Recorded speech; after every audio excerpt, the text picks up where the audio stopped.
جد امجد کی بھی بات بتا دوں. میں بہت اوپر بات کرنے لگا ہوں. امام زین العابدین وہ کربلا کا قیدی جس کے گلے میں تو اتنا وزن ڈالا گیا تھا کہ جو کربلا سے شام تک ایسے چلا تھا جیسے نمازی رکوع کرتا ہے. اللہ. کربلا سے شام تک رکوع کی حالت میں گیا تھا. خدا کی قسم مشکل ہوتا ہے. اگر بیٹے کا جنازہ ہونا تو لوگ 4 لوگ باپ کو سنبھال کے چلتے ہیں کہیں بے ہوش نہ ہو جائے بیٹے کا جنازہ جائے. سجاد تیرے صبر کو سلام, تیری ہمت کو سلام. تیرے آگے ایک نہیں تھا, تو نے اکبر و قاسم و عباس سب کے جنازے دیکھے تھے. سامنے تیرے اپنے باپ کا سر میں سے پہ تھا. تیری ہمت کو سلام, مگر تجھے سنبھالنے والا کوئی نہیں تھا. بس اگر خیال آتا ان نلتیا ریح الصبا یوما الى ارض الحرم بلغ سلامی روزتن فیہا النبی محترم. صرف یہ اور کون تھا مددگار؟ صرف میرے مصطفیٰ کا سہارا تھا. مگر جانتے ہو یہ قیدی بھی اپنی مرضی کے نہیں, رب کی مرضی کے قیدی تھے. رب کی مرضی کے قیدی تھے. قربان جاؤ حضور کی اولاد, چلے نہ تو راستے میں خاتون کھڑی, وہ گٹری ہاتھ میں تھی, اس کے تو دامن میں کچھ بھرا تھا. اس نے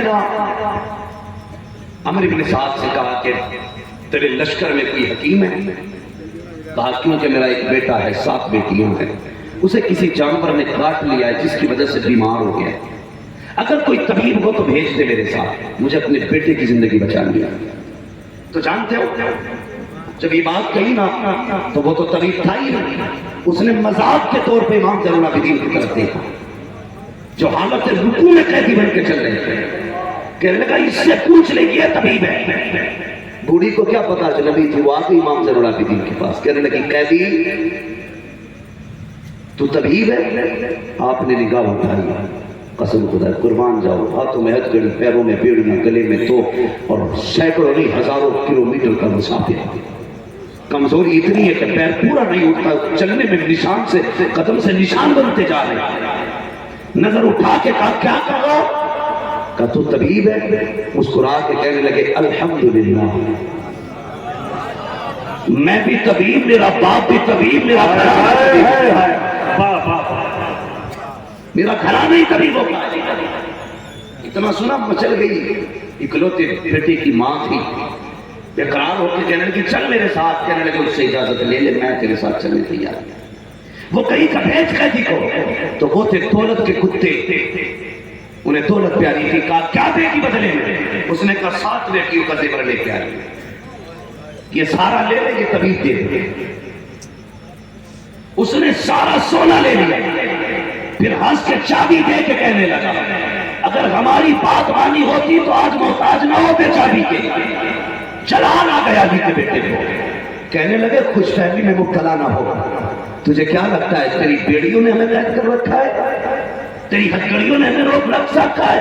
کہا کیا کر سکتے ہو؟ چلان میں نیچے دیکھا نا, کلائیاں دیکھی تو ہتھکڑیاں ٹوٹ کے گر جاتی ہیں. پیروں کی طرف دیکھا, پیڑیاں بہ نکلی. ہاتھ لگایا زنجیر ٹوٹ گئی. لوگ کہتے ہیں یہ کیسے ہو سکتا ہے؟ میں نے کہا حضرت سلیمان کی کہانی پڑھی ہے, لوگے کو پکڑتے گئے تو پگھلا کے ایسا بنا دیتے گئے, موم کی طرح چھونے سے لوگا بن جاتا تھا. کیا کمال تھا. لوگوں نے کہا یہ لوگا پکڑتے تھے تو حضور کا نام لیتے تھے, اور مجھے بتا جس کے لبوں پہ نبی کا نام ہو وہ چھوٹے لوگا پگھل جاتا ہے, جس کی رگوں میں نبی کا خون ہو اگر وہ دیکھ لے لوگا کیوں نہیں نکلتا.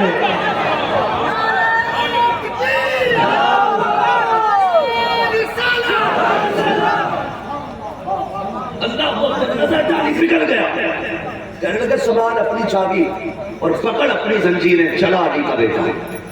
گئے مگر اتنی کمزوری تھی قدم پورے نہیں اٹھ پا رہے, قدم پورے نہیں اٹھ پا رہے تھے. میں کربلا بتا رہا ہوں آپ کو, قدم پورے نہیں اٹھ پا رہے. چلتے چلتے اس کا گھر آ گیا. گھر سے ابھی کچھ فاصلہ تھا. بچی دروازے پہ کھڑی تھی, اس کی بیٹی اشارہ کر کے کہتی ماں اب اسے جانے دے. کہا کیوں؟ کہا جس کے لیے طبیب لائی ہے وہ زندہ نہیں رہا. اللہ. ماں کے لیے بیٹا بڑی دولت تھی, تڑپ کے بس چیخ ماری. کہنے لگی مہربانی کری, یہاں تک آیا, جا واپس چلا جا. اب بیٹا ہی نہیں بچا تو دکھانا کیا ہے. امام زین العابدین نے کہا ماں دروازے تک تو آنے کی اجازت دے دے. کہنے لگی نہیں بیٹے میں تیرے قدم دیکھ رہی ہوں، یہ تیرے قدم تیرے لیے مشکل ہے، میں نے اتنا تھکایا، بڑی بات ہے، جا چلا جا. کہا نہیں ماں اجازت دی، مہمانوں کو دروازے سے نہیں رکایا جاتا. کہا ٹھیک ہے پھر تیری مرضی ہے. امام نے جیسے دروازے پہ قدم رکھا، امام زین العابدین نے دیکھا ایک بہن بھائی کے قدموں پہ سبت کے رو رہی تھی. کہتی کہ بھائی یہ جوانی تھی تیرے سہرے کی عمر تھی، ہم نے تو تیرا سہرا سجانے کے خواب دیکھے تھے. اتنا سنا چیخ نکلی امام زین العابدین کی، کچھ سوچ کے رونے لگ گئے. بوڑھی نے کہا پتا تو کیوں رویا ہے؟ بیٹا میرا گیا ہے، بیٹیاں میری رو رہی ہیں، تو بتا تو کیوں رویا؟ کہا تیری بیٹی کو روتے دیکھا مجھے مدینے والی حسین کی سغرا یاد آ گئی، مجھے اکبر کی بہن یاد آ گئی، اس خیال نے رلا دیا. ایسے ہی میرا ایک بھائی بھی تھا، ایک بہن ہے اس کے جیسی، جب پوچھے گی کیا جواب دوں گا؟ کہا اس خیال نے رلایا ہے. کہا بیٹی یہ تو بتا دے. اللہ اکبر. آپ آگے بڑھے، بیٹی کو کہا پیچھے ہٹو. آپ نے اس کے پیروں کی طرف سے چادر ہٹ کھینچی ہے. کہتے ہیں نادان بہن رو رہی ہے. بھائی بہنوں کو رلایا نہیں کرتے ہیں، اٹھ کے بیٹھ جا. یہ سیدنا کہا تھا، وہ نوجوان اٹھ کے بیٹھ جاتا ہے. کہتے ہیں ماں تیرا بیٹا زندہ ہو گیا ہے، تیرا بیٹا زندہ ہو گیا ہے. کہا ماں پتا کیا کمی ہے؟ وہ سونا جو دے کے آئی تھی کتنا تھا؟ کہا 7 بیٹیوں کا زیور تھا. کہا مٹی لے کے آ جا. پوری مٹی لے کے آئی ہے. میرے زین العابدین نے ہاتھ لگایا. کہا اب کیا دے دامن میں؟ جب لائی تو مٹی تھی، کھول کے دیکھا تو سونا ہو چکی تھی، سونا ہو گئی تھی. کہا اللہ اکبر. بیٹے یہ تو سونا ہو گئی ہے. کہا ماں تیرا کام ہو گیا، بیٹا بھی جی گیا، سونا بھی مل گیا. یہ کہتے آپ چلے. بوڑھی نے قدم پکڑے، کہنے لگی او میرے بیٹے ذرا ٹھہر تو سکی، تو ہے کون بتا تو سکی. اور وہ جو نیزوں پہ سر تھے کس کے تھے؟ آپ نے رو کے کہا اے ماں ہم مدینے کے رہنے والے ہیں. کہا نیزے پہ کس کے سر ہے؟ کہا میرے خاندان والوں کے سر ہے. کسی نیزے پہ باپ کا سر ہے، کسی پہ بھائی کا سر ہے، کسی پہ بھتیجے کا سر ہے، کسی پہ چچا کا سر ہے. خاتون کہتی بیٹے میرا ایک مردہ تھا تو نے زندہ کر لیا، اپنے 72 کیوں نہ زندہ کر سکا؟ کہنے لگے ماں میری مجبوری تھی، ورنہ 72 بھی زندہ کر کے دکھا دیتا، 72 بھی جلا کے دکھا دیتا. اے بیٹے کون سی مجبوری؟ کہا چل میرے ساتھ. پوری کو ساتھ لے کے آئے ہیں. اس جگہ پہ آئے جہاں نیزے پہ حسین کا سر رکھا تھا اور پیچھے سر کے کھڑے ہوئے. کہتے ہیں بابا وہ قرآن پڑھ کے سناؤ جو پورے سفر میں اپنے بیٹے زین العابدین کو سنایا ہے. سر حسین گھوما ہے زین العابدین کی طرف اور لب گلے ہیں. آواز آتی ہے الرحمن علم القرآن خلق الانسان علمہ البیان. تمہیں لبوں سے آواز آئی ہے. کہا ماں تو سمجھ گئی ہوگی. کہا نہیں بیٹے اب بھی نہیں سمجھی. کہنے لگے ماں زندہ وہ کیے جاتے ہیں جو مر جایا کرتے ہیں، جو پہلے سے زندہ ہوتے ہیں وہ زندہ نہیں کیے جاتے.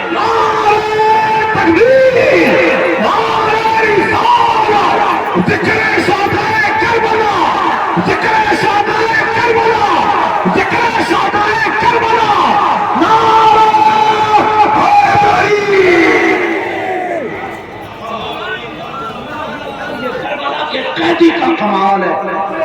بتا کر بیٹا اتنی شان والا ہے تو حسین کتنی شان والا ہو. مگر خدا کی قسم کربلا سے مدینے تک علی کی زینب نے اپنا حق ادا کیا، اپنا حق ادا کیا. میں اکثر کہتا ہوں بچا کے کوفے سے عابد کو لے کے آئی ہے، کمر پہ بار امامت اٹھا کے لائی ہے. علی کی بیٹی کو جھک کر سلام کر اسلام تیری امانت گھر تک بچا کے لائی. تیری نسل پاک میں ہے بچہ بچہ، تو ہے اہل نور تیرا سب گھرانہ، سب گھرانہ، سب گھرانہ نور کا. نہ ہو آرام جس بیمار کو سارے زمانے سے، اٹھا لے آئے تھوڑی خاک ان کے آستانے سے. قسم خدا کی جانا کبھی اگر یقین نہ ہونا تو خود جانا کے لیے، اور کبھی دلگرام شریف جا کے دیکھنا، جا کے دیکھنا، پھر دیکھنا تمہیں لگے گا حضور کے بیٹوں کی نگری میں آئے ہوئے. دلگرام شریف وہ زمین ہے جس کے کھانے کو امام محمد رضا نے جنت کا کھانا بتا دیا ہے. جنت کا کھانا جانا کبھی ایک لقمہ میسر ہو تو کھا لینا، اور کچھ نہ بھی لینا، ان کے در کی خاک چاٹ کے آ جانا، خاک چاٹ کے آ جانا. دلگرام شریف اللہ اس شہر کا اقبال مزید بلند فرمائے. اور خدا کی قسم جب تک ہندوستان میں دلگرام شریف جیسی زمین موجود ہے کسی کی ماں نے دودھ نہیں پلایا ہے حضور کے چاہنے والوں کو ہندوستان سے نکال سکے.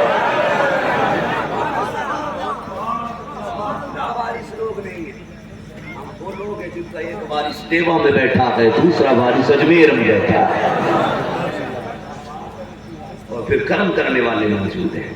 خدا کی قسم مجھ سے کہا گیا شجرہ سنا دیا جائے، مگر آپ نے اتنا تھکا دیا ہے کہ ہم نے کیا شجرہ سنا.